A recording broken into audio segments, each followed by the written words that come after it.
Alhamdulillah wassalatu wassalamu ala rasulillah Sayyidina Muhammad bin Abdullah wa ala alihi wa sahbihi wa man wala amma ba'du. Alhamdulillah kita melanjutkan kajian-kajian kitab Uqudul Lujain tentang masalah fikih rumah tangga, dan kita masih di pasal kedua, penghujung pasal kedua tentang fi huquqi zauj al wajibah ala zaujah. Ini penghujung, ini terakhir, tentang kewajiban-kewajiban bagi istri yang wajib bagi istri dan merupakan haknya suami. Ya, ini penghujung. Yang terakhir sebelumnya sudah kita bahas tentang masalah bagaimana seorang wanita ketika dia ini taat kepada suami, kemudian dia ini khidmah kepada suami dan seterusnya dengan pahala yang luar biasa, bahkan banyak peluang untuk mendapatkan pahala yang sangat besar, bahkan seperti pahala jihad bagi wanita. Ini keistimewaan bagi umat Nabi Muhammad SAW. Jadi peluang untuk mendapatkan surga, peluang untuk mendapatkan pahala, peluang untuk mendapatkan kenaikan derajat di sisi Allah bagi wanita itu sangat banyak. Cukup khidmah kepada suami, taat kepada suami selama tidak melanggar syariat. Ya. Jadi patokannya itu selama tidak melanggar syariat. Itu aja patokannya. Kalau melanggar syariat, jelas, maka tidak diperbolehkan untuk mendapatkan apapun, bahkan bisa melanggar. Kalau misalkan melanggar syariat, bahkan bisa mendapatkan dosa juga. Bukan berarti suami saya menyuruh saya untuk membuka kerudung di luar, berarti saya tidak dosa. Enggak, tetap dosa. Nah, terus seperti itu bagaimana? Kalau suami memerintahkan istri melakukan perbuatan-perbuatan maksiat, maka wajib si istri menolak. Ya, istri wajib untuk menolaknya dan ia tidak mau melakukan pokoknya. Nah, karena ketaatan kepada Allah itu lebih tinggi daripada ketaatan kepada makhluk. Nah, kemudian dan Allah SWT akan membalas nanti di yaumil qiyamah. Bukan cuma di yaumil qiyamah sih sebetulnya ya. Ketika di dunia nih, si istri yang taat tersebut sudah mendapatkan fadilah di dunia dengan kebahagiaan hati. Kalau ada seorang perempuan, seorang istri yang dia mengejar keridhaan Allah, seorang istri ya, mengejar keridhaan Allah di dunia, maka apapun kondisi dan situasi di dunia ini, dia tetap bahagia. Tapi kalau dia mengejar kenyamanan hati tanpa ada mengejar keridhaan Allah, sedangkan kenyamanan hati ini bisa juga muncul dari hawa nafsu. Misal, ternyata suaminya bukan suami yang soleh, atau suaminya bukan suami yang kaya raya. Si wanita menginginkan, apalagi sekarang kan zaman medsos ini ya, suami ini ngejak melaku-melaku luar negeri mungkin, atau dibelikan hadiah-hadiah yang mewah, tas-tas. Kan tas sekarang satu perempuan bisa sampai punya puluhan tas terus ya, dengan harga jutaan satu tas. Bisa 50 juta, waduh gak karuan lah pokoknya. Padahal tas, ambil kresek itu fungsinya sama. Ya. Nah, di medsos dia melihat, istrinya dibelikan tas harga sekian puluh juta, istrinya dibelikan perhiasan sekian-sekian, istrinya diajak jalan-jalan ke luar negeri, diajak ini, timbul keirian, timbul. Nah, ketika hawa nafsu ngompori rasa iri tersebut, akhirnya yang muncul bukanlah kebahagiaan, yang muncul adalah penyesalan. Lapo aku dhisik nerima lamarane, ganteng tapi dompetnya Hah? Wajahnya ganteng, dompetnya elek. Dalam arti dompetnya kosong. Tebel isinya tagihan. Nah, muncul seperti itu dari hawa nafsu, akhirnya dia tidak akan bahagia kan di rumah tangganya, malah gak karuan. Dia tidak mencari hal yang bisa menyenangkan dia di rumah tangga yang tidak sesuai dengan harapan dia kan. Tapi ketika perempuan tersebut mengejar keridhaan Allah, apapun yang terjadi di rumah tangganya, yang penting dia berusaha mendapatkan ridhonya Allah dengan melalui ridho suami, selesai. Dengan dia tidak merasakan diberi hadiah yang jutaan-jutaan misalkan, tapi dia tetap khidmah sama suami, berusaha. Kalau suaminya gak soleh, dia berusaha untuk menjadikan suami soleh, sergap ngaji, sergap sholat, sergap iki, sergap itu. Dengan perjuangannya dia tersebut untuk menjadikan suaminya taat kepada Allah, karena dia ingin, si wanita ini ingin mengejar ridhonya Allah, ini sudah merupakan kebahagiaan yang luar biasa nikmatnya di dunia. Ya, dan dia berusaha untuk tidak terpengaruh dengan bisikan hawa nafsu yang berusaha melihat rumah tangganya jelek. Dalam arti jelek itu tidak sesuai dengan mimpinya atau tidak sesuai dengan apa yang ada di media-media sosial. Akhirnya menjadikan kenikmatan di kehidupan di rumah tangganya dia. Itu pentingnya perempuan mencari ridho Allah melalui ridho suami. Nah, jadi kalau perempuan yang paham fikih ini, dia dipastikan akan bahagia dengan apapun kondisi rumah tangga. Justru dengan berpegangan dengan syariat, berpegangan dengan mengejar ridhonya Allah, rumah tangga yang tidak sesuai harapan dirinya yang secara duniawi tadi itu bisa dirubah pelan-pelan. Misalkan suami yang mungkin pekerjaannya seret, suami mungkin kerjaannya susah, atau suami mungkin selama ini susah mencari kerjaan. Nah, kalau dia ini mengejar keridhaan Allah, kan tenang hati si perempuan ini, dan ketika tenang hati perempuan tersebut dan dia mampu mendorong suami untuk semakin semangat mencari kerja,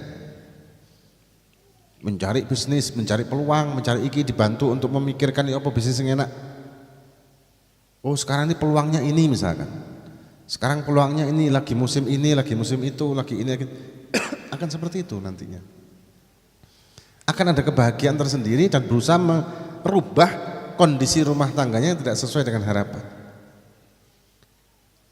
Tapi kalau misalkan dia ngamuk, kecewa, dan dia tidak mengejar keridhaan Allah tapi mengejar kenyamanan dirinya sendiri, yang ada malah ngamuk tok bendino kan. Suami pulang dari kerja mendapatkan uang yang tidak sesuai harapan, wes ngomel gak karuan. Suami kesal-kesal kerja, diomeli gak karuan, apa bisa dia akan kerja lagi dengan sempurna, dengan dia berusaha mencari rezeki yang benar-benar pas gitu ya, atau mungkin bisa mendapatkan peluang? Ya enggak dong. Dengan pikiran sumpek seperti itu, apa mungkin dia bisa mendapatkan peluang-peluang bisnis? Enggak lah. Ya, malah sumpek kan. Wayai mupuk, kudu pupuk sing disikat. Waktunya dia mungkin jual dengan harga sekian, keliru kabeh. Wayai kulaan yang mestinya dia dapat untung malah rugi kulaannya. Misalkan seperti itu. Bisa terjadi kan? Orang kalau misalkan hatinya gelisah, hatinya sumpek, marah, kecewa, macam-macam lah. Apa mungkin dia bisa perfect atau bisa sempurna untuk mendapatkan rezeki dari Allah Subhanahu wa taala di dunia? Enggak mungkin kan? Berantakan soalnya, kacau kabeh. Nah, jadi intinya di rumah tangga ketika istri tersebut mencari keridhaan Allah, akan muncul rumah tangga yang luar biasa. Tapi biasanya perempuan itu mau jawab, "Lah suaminya pokoknya istri kan tergantung suami." Nah, ini yang keliru. Istri kan tergantung suami. Kalau suaminya soleh, suaminya taat, istri kan ikut taat. Nah, Anda ini mengejar keridhaan Allah apa keridhaan suami tok? Kalau kita mengejar keridhaan Allah, maka keridhaan suami juga akan kita kejar, karena keridhaan Allah. Tapi kalau kita mengejar keridhaan suami, belum tentu kita mengejar keridhaan Allah. Maka kita akan berhenti di tempat, tidak akan taat kita, tidak akan taat kita. Karena orang lain yang kita harapkan untuk membimbing kita taat tidak membimbing kita. Karena kita hanya mengejar keridhaan orang tersebut, dalam hal ini suami, bukan keridhaan Allah. Tapi kalau kita mengejar keridhaan Allah, meskipun suami tidak membimbing kita untuk taat kepada Allah, kita tetap mengejar keridhaan Allah dengan taat kepada Allah. Jadi kalau ada pemahaman bahwa istri tergantung suami, keliru. Fir'aun ini wis kutuk sesat mana kan, mengaku Tuhan. Nah, gak nanggung-nanggung, kutuk Nabi loh, Tuhan. Ya kan? Istrinya Siti Asia taat. Masya Allah, orang yang luar biasa, bahkan menjadi penduduk surga bersama Siti Maryam, bersama Siti Khadijah. Sudah dipastikan loh kedudukannya di surga. Padahal suaminya kayak ngoten. Ya, dan banyak perempuan-perempuan salihah suaminya yes ngono iku. Jadi tidak bisa seperti ini. Dan ada juga suami yang soleh, perempuan yang naudzubillah. Ada seorang yang masya Allah sabar, luar biasa lah, pokoknya sabar, taat, minas salihin, Syekh Abdullah Bajal Habad. Istrinya ternyata ngomelan, ngamuan, ada bahasa saya kira petantrum ya, mencak-mencak gak jelas. Jadi tidak mesti. Jadi kalau kita ingin mengejar keridhaan Allah, jangan memikirkan atau menunggu pasangan hidup kita mengajak kita untuk ridho kepada Allah. Enggak, kita yang ngajak. Jangan nunggu diajak, kita yang ngajak dong. Suami pun begitu, jangan menunggu istrinya mengajak sholat jamaah, kita yang ngajak sholat jamaah misalkan, kita yang ngajak taat misalkan, ngajak ngaji bareng, ojo ngenteni, aku kepingin bojoku iku njaluk dintero ngaji, enggak, ya entero ngaji langsung. Istri pun demikian, jangan menunggu suaminya untuk mengajak dia ngaji, enggak, ajakan suaminya ngaji. Jadi jangan nunggu diajak untuk taat, tapi ajaklah orang untuk taat. Kenapa kita harus menunggu ajakan dari orang? Untuk mengejar keridhaan Allah lah, ngapain ngenteni wong? Ya kan? Pertemanan juga begitu, persahabatan begitu. Kita jangan nunggu orang untuk kita diajak untuk taat, nggak usah lah, ngapain? Tapi ajaklah kita untuk taat, ajaklah teman kita untuk taat, ajaklah orang lain untuk taat. Jangan menunggu kita diajak. Nah, kadang-kadang kan kita begini, kok harus ngajak aku ngaji? Ya, nah kemudian kembali lagi ke sini, ini terakhir ya, ini bab terakhir, pasal terakhir, kemudian pasal yang insya Allah minggu depan pasal baru. Dikatakan waruya an Ibnu Mas'ud radhiyallahu taala anhu, diriwayatkan dari Ibnu Mas'ud radhiyallahu taala an Nabi sallallahu alaihi wasallam anhu qala, dari Kanjeng Nabi Muhammad sallallahu alaihi wasallam, beliau bersabda, "Idza ghasalat mar'atu thiyaba zawjiha, kataballahu laha alfa hasanatin wa ghafara laha alfa sayiatin wa rafa'a laha alfa darajatin wastaghfara laha kulla syai'in tala'at alaihi syams." Nih, yang tadi kan kita bahas yang awal ya. Peluang untuk mendapatkan pahala bagi wanita itu banyak sekali. Ini salah satunya. Dikatakan dalam hadis Nabi, Kanjeng Nabi bersabda, "Idza ghasalatil mar'ah", apabila seorang wanita mencuci thiyaba zaujiha, mencuci pakaian suaminya. Viral di medsos ini biasanya, mencuci pakaian suami itu bukan kewajiban istri, betul. Betul, tidak salah. Suami mencuci sendiri, ya. Ngelundri dewe misalkan ya, ya. Apakah wajib istri mencuci pakaian suami? Tidak. Ya, tapi ini, apabila seorang istri tanpa diperintah nih ya, mencuci pakaian suami, ya, tanpa diperintah nih, mencuci pakaian suaminya, maka Allah Subhanahu wa taala akan mencatat bagi ini perempuan alfa hasanatin 1000 pahala, dan wa ghafaralaha alfa sayi'ah, dan mengampuni 1000 dosa, dosa kecil maksud ini, wa rafa'alaha alfa darajah, dan mengangkat baginya 1000 derajat, wastaghfaralaha, dan akan beristighfar memohonkan ampun, kulla syai'in, segala sesuatu, tala'at alai syams, mulai dari terbitnya matahari. Ngumbah tok lho iku, ngumbah tok tanpa diperintah, walaupun tidak wajib. Nah, pahalanya seperti ini, pahalanya seperti ini. Nah, sekarang pertanyaan, kalau misalkan suami menyuruh istri untuk mencuci pakaian suami, dan si istri tidak merasa keberatan dengan kondisinya, misalkan tidak dalam keadaan sakit atau apa, maka hukumnya bagaimana? Kembalikan tadi, taat kepada suami hukumnya wajib, ya kan? Kalau diwalik begitu. Tapi kalau suaminya tidak menyuruh, tapi istrinya dengan apa namanya, dengan keikhlasan dirinya mencucikan pakaian suaminya, maka pahalanya seperti ini. Nah, pahalanya seperti ini. Tapi kalau suaminya misalkan mencuci sendiri, ya berarti kesempatan untuk mendapatkan pahala banyak hilang. Apakah dosa si istri ketika tidak mencuci pakaian suami? Kalau tidak, selama tidak diperintah ya, selama tidak diperintah, jawabannya tidak, enggak dosa. Cuman kehilangan kesempatan pahala yang sangat banyak. Milih mana? Milih ganjaran sing akeh atau nol?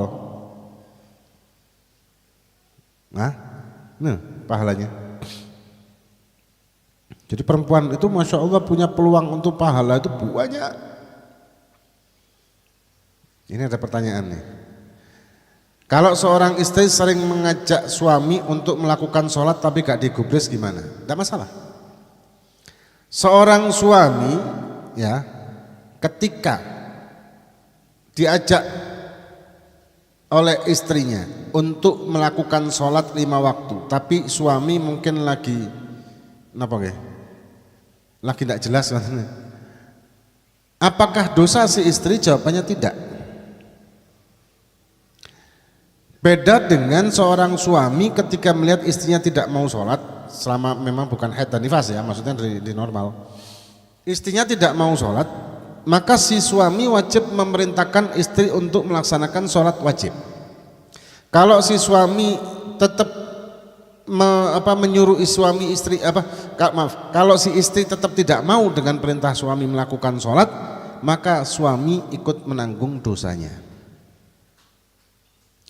Kalau sebaliknya, suami tidak sholat, istri ngajak suami sholat, pahala tuh. Sekali, 2 kali, 3 kali tidak digubris, 3 kali tetap suami tidak mau sholat, maka gugur kewajiban istri. Apakah dosa istri? Enggak, tetap, tapi doakan dalam hati supaya suami mendapatkan hidayah. Enak ya jadi perempuan itu dalam Islam. Kalau suami tidak ada gugur kewajiban, kalau istrinya melakukan ketaatan maka suami mendapatkan pahala, istri juga iya.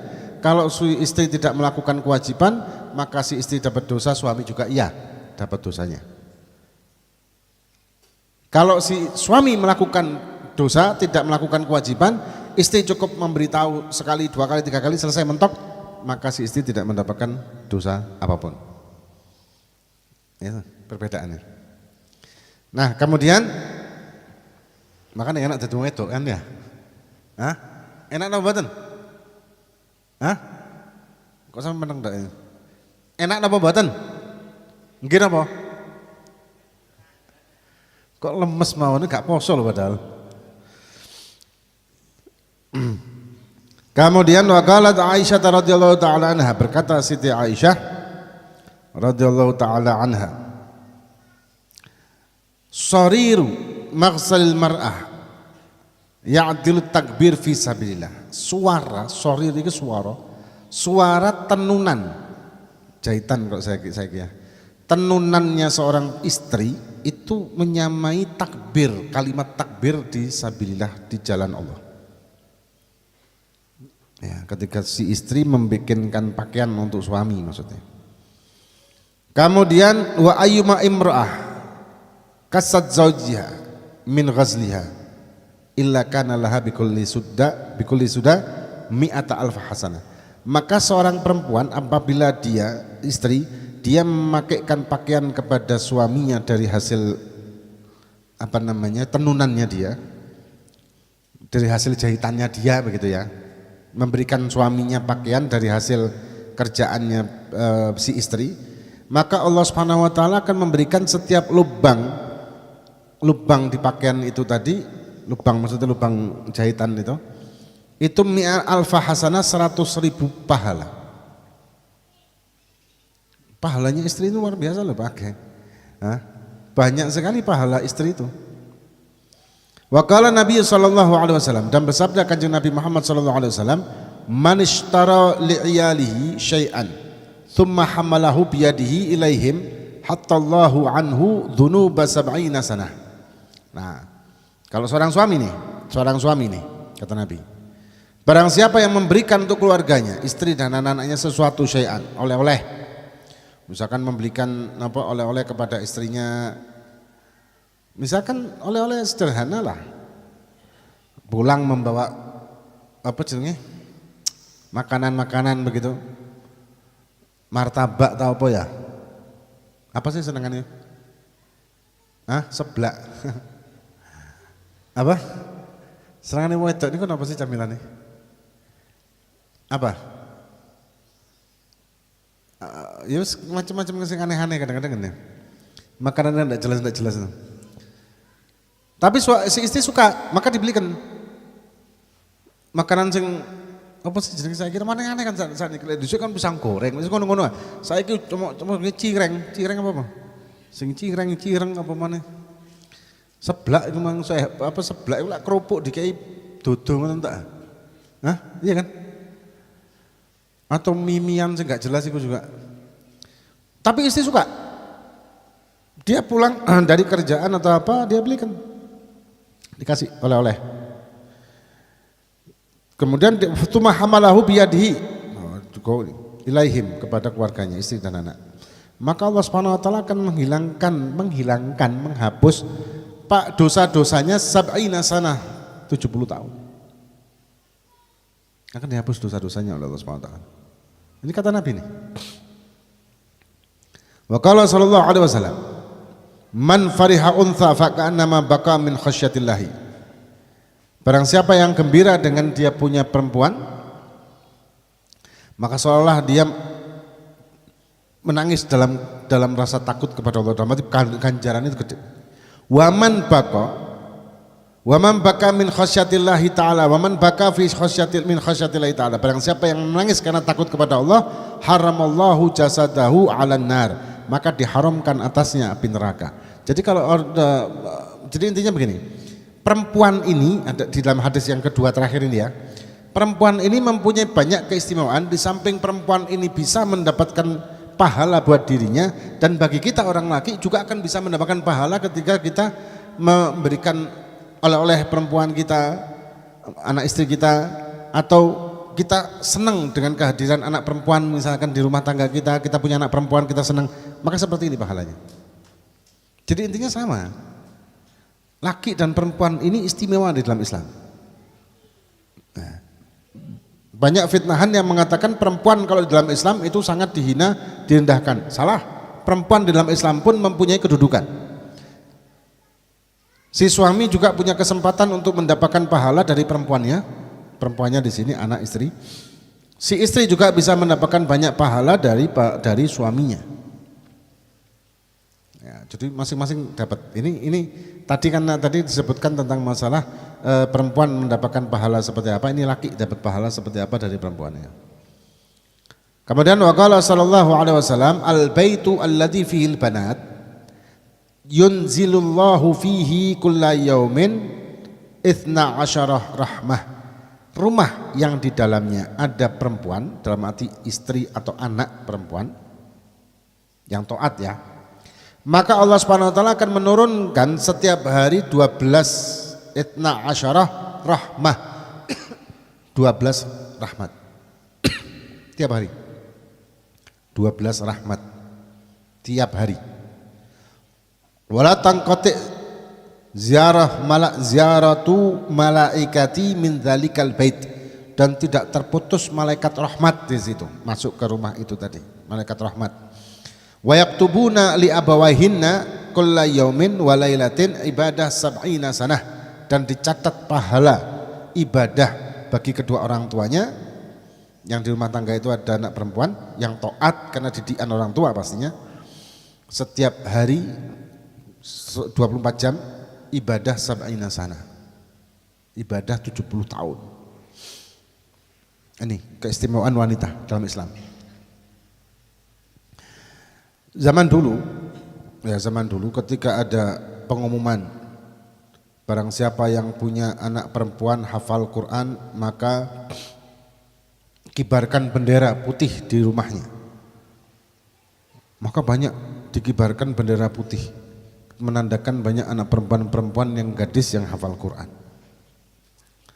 Saat ini mungkin barang siapa yang mempunyai anak gadis hafal TikTok maka kibarkan bendera putih. Wah, kabeh begini. Semua rumah mengibarkan bendera putih. Perbedaannya luar biasa memang zaman dulu dengan zaman sekarang. Mendidiknya pun akan ada tantangan tersendiri zaman dulu dengan sekarang. Kalau zaman dahulu mendidik anak istri itu mudah karena tidak ada bisikan-bisikan atau tidak ada propaganda-propaganda yang masuk ke rumah kita. Kita bisa jaga itu kan. Mungkin ya paling-paling TV pun TVRI.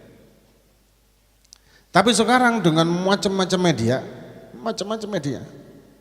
ada media yang ini TikTok lah, apalah, Instagram lah, Facebook dan macam-macam. Banyak pelajaran-pelajaran yang secara tidak sadar diserap oleh anak istri kita melalui media-media ini. Dan belum tentu semuanya pelajaran itu baik. Bisa jadi itu pelajaran-pelajaran yang jelek. Maka itu tugas kita lebih berat. Tapi kalau kita misalkan menginginkan untuk mendapatkan rumah tangga yang sakinah mawaddah warahmah dengan kebahagiaan sempurna, dengan ridhonya Allah dan Rasul, ya kita harus berjuang. Dan perjuangan kita ini sampai mati. Kita berjuang untuk seperti perintah Allah untuk menjaga anak istri kita dari neraka. Kita berjuangnya kan sampai mati kalau itu. Dan jadikan perjuangan kita ini bukan sebagai beban, terbebani, saya ini terbebani dua anak bojo. Jangan, tapi menjadikan sebagai kebutuhan kita, sebagai perjuangan kita, sebagai kenikmatan kita tersendiri ketika kita berjuang. Ada orang yang berjuang tapi menyesali perjuangannya, ada orang yang berjuang menikmati perjuangannya. Sama-sama berjuang, tapi yang satu nelongso, yang satu gembira. Maka kan lebih baik gembira dengan berjuang daripada nelongso dengan berjuang. Sama-sama berjuangnya kok, sama-sama punya tanggung jawabnya kok. Dan ngapain ketika kita punya tanggung jawab kita jadikan itu sebagai beban? Nah kalau misalkan kita tidak mau menjadikan beban, ya curabi. Beban hanya cukup untuk diri kita pribadi, kan begitu kan? Tapi ketika kita menikah, tanggung jawab kita kan, apakah itu jadikan beban? Jangan. Kalau kamu memang ingin menjadikan hidup kamu itu lebih berwarna, menikah. Setelah menikah maka ada perjuangan untuk diri kita dan ada perjuangan untuk istri kita, dan kalau punya anak ada perjuangan untuk diri kita, istri, anak.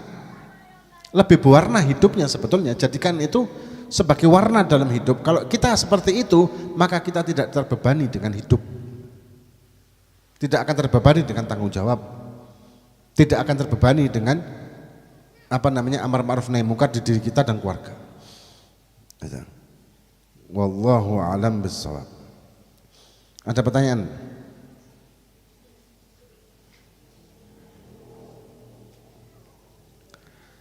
Adakah pertanyaan? Hah? Biasanya ada pertanyaan.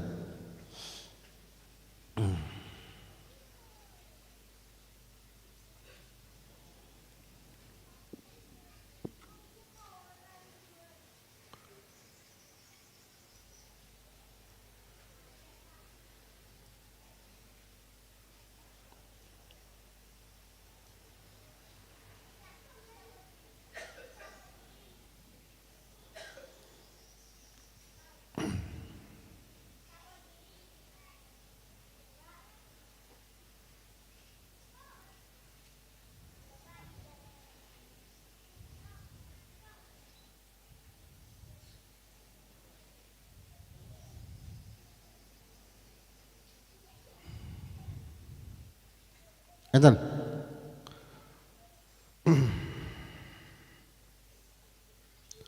Ini ada pertanyaan.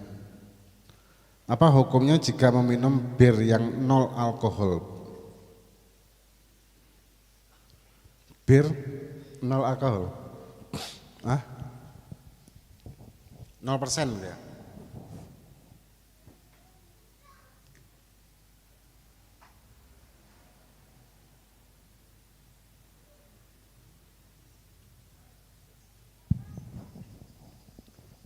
Kalau ada makanan atau minuman yang menyamai namanya dengan nama makanan minuman yang haram, maka dianjurkan untuk tidak kita konsumsi. Walaupun itu secara fikihnya ya karena tidak ada alkoholnya maka halal. Tapi karena namanya bir maka lebih baik dihindari. Nah, lebih baik dihindari. Atau nama-nama yang makanan yang haram gitu ya, makanan yang haram apa, tapi bukan. Maka lebih baik dihindari. Walaupun jelas itu halal. Tapi lebih baik dihindari karena ada penyamaan nama. Bahkan kalau tidak salah ada fatwa ulama yang menyatakan bahkan jatuhnya haram kalau ada penyamaan nama dengan nama yang diharamkan. Wallahu a'lam. Lagian kalau misalkan itu kan pabriknya sama berarti ya. Pabriknya beda atau sama? Nah, pabriknya sama, kalau pabriknya sama, ya otomatis kan kecampur semua tuh. Kecampur ininya apa, tangkinya apa segala mungkin. Assalamualaikum. Waalaikumsalam. Habib, apakah boleh sholat unsi? Apa sholat unsi? Digabung dengan sholat ba'diyah isya. Apa sholat unsi? Hah? Ada yang tahu sholat unsi apa?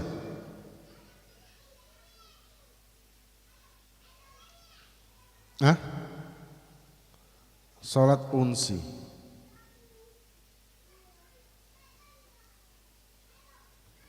Tidak tahu apa nih sholat unsi. Oh, sholat hadiah untuk orang yang sudah meninggal. Sebenarnya kalau sholat hadiah untuk orang tua yang sudah meninggal itu kalau secara fikihnya tidak ada sih, tapi itu mungkin amalan ya, amaliyah. Sholat sunnah biasa, sholat sunnah mutlak yang dia doa, ya Allah ini sholat saya hadiahkan kepada orang tua, itu boleh. Tapi kalau usolli untuk hadiah kepada orang tua itu sebetulnya kalau secara fikih setahu ana tidak ada. Wallahu a'lam, mungkin ada yang memfatwakan ada dengan amaliyah, wallahu a'lam. Tapi yang setahu ana belum pernah tahu. Wallahu a'lam. Waalaikumsalam. Yang masuk kategori mustautin apakah penduduk desa, kecamatan atau kota? Sama semuanya. Jadi yang dinamakan mustautin itu apa sih? Penduduk tetap satu daerah. Ya baik desa, kecamatan, Bumiayu gitu ya. Atau Malang, kota, kabupaten Malang, kabupaten Malang, kota Malang. Nah, yang berdiam atau bertempat tinggal di satu daerah tersebut dinamakan mustautin kalau dia tidak punya rencana balik. Tapi kalau misalkan seperti mahasiswa atau mungkin santri atau mungkin pekerja atau mungkin apalah yang dia punya rencana kembali ke kotanya dia, ke asalnya dia, maka dinamakan mukimin.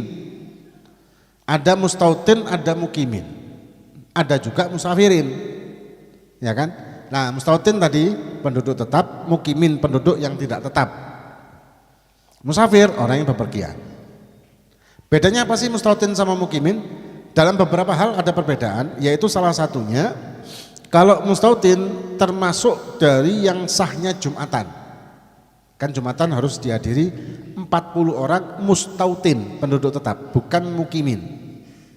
Kalau ada mukimin tok, maka tidak sah Jumatannya menurut mazhab Syafi'i secara muktamad. Misalkan di satu daerah tidak ada penduduk tetap, situ karyawan kabeh. Ada di daerah Jawa Barat, satu daerah niku luas istinya pabrik tok dengan mes-mes karyawan. Dan tidak ada satupun di situ penduduk tetap. Maka Jumatannya sebetulnya tidak sah, tapi diganti dengan sholat zuhur. Walaupun ada pendapat yang mengatakan mukimin itu juga sah untuk berjumatan, untuk menjadikan Jumatan itu sah dan termasuk 40. Ada juga pendapat seperti itu. Ya, kondisional sih kalau lihat seperti itu, maka pakai pendapat kedua tersebut tidak masalah. Terus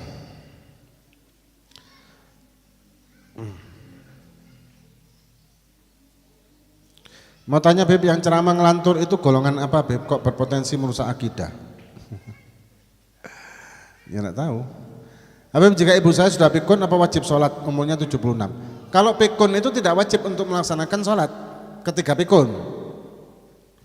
Dan ketika misalkan pikunnya itu datang-datangan, ada kan pikun yang kadang pikun, kadang enggak, kadang pikun, kadang enggak, kayak datang-datangan gitu kan. Nah, ketika posisinya pikun enggak wajib sholat.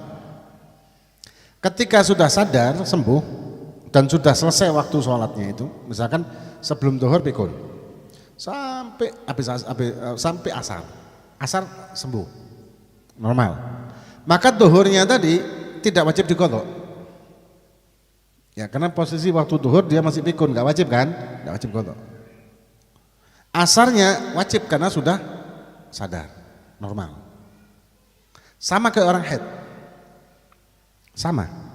Nah, kalau misalkan pikun kemudian sadarnya sebelum asar kurang 1 menit, mulai dari sebelum zuhur pikun sampai menjelang asar kurang 1 menit sadar normal lagi sampai malam, maka wajib untuk sholat zuhur qadha karena dia nyempetin waktu normal itu di waktu zuhur sebentar. Sama kayak orang selesai dari haid, sama. Jadi ngitungnya itu sama. Kalau misal masjidnya lokasinya di dalam suatu pabrik dan untuk hanya pekerja gimana Beb? Tadi kalau misalkan yang tadi Anda ceritakan itu di satu daerah di Jawa Barat itu hampir satu lokasi besar, satu kecamatan mungkin itu semuanya pabrik dan semuanya karyawan pabrik. Nah, kondisi seperti itu dinamakan mukimin, orang-orang tersebut karyawan-karyawan karena tidak ada satupun penduduk tetap. Sholat Jumatnya apa? Ada pendapat yang menyatakan boleh sholat Jumat walaupun penduduknya bukan mustautin, bukan penduduk tetap, karyawan, boleh, Jumatan boleh dan sah. Itu pendapat yang kedua. Ya, ada masalah. Ada lagi pertanyaan? Ada?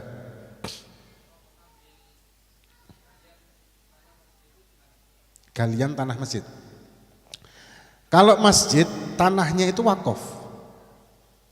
Kalau galian misalkan masjidnya dikeduk gitu, lah tanahnya dijadikan apa?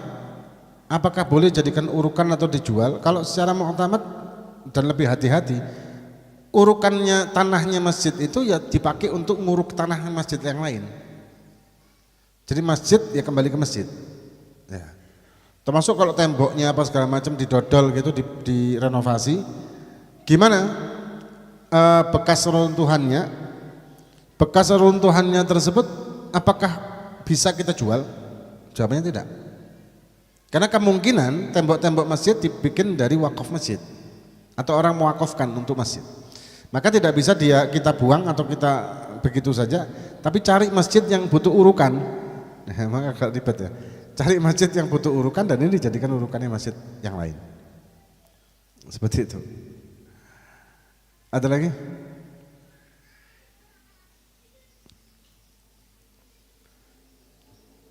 Apa?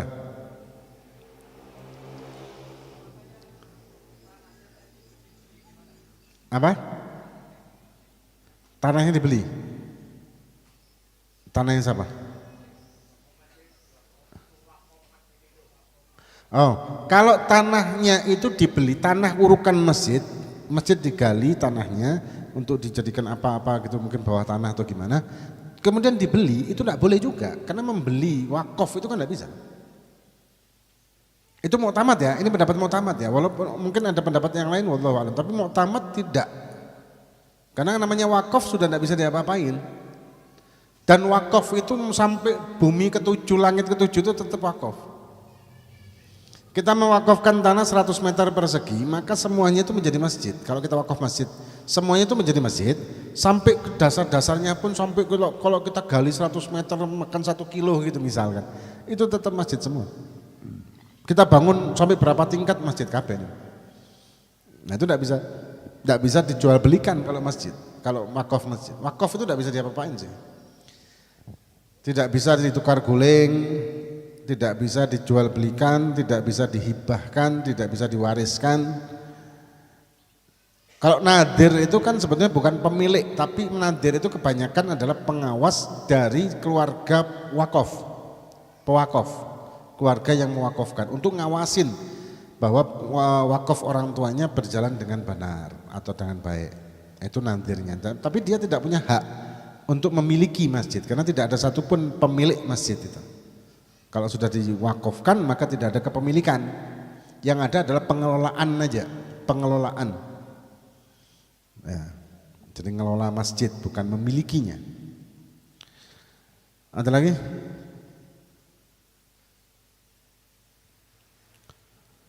Sabun. Wallahu a'lam bishawab. Fatihah billadzi fakina fi din wa nahdu salaha wa safana sallallahu. Hadatin Nabi al-Fatihah. A'udzu billahi minasyaitonir rajim.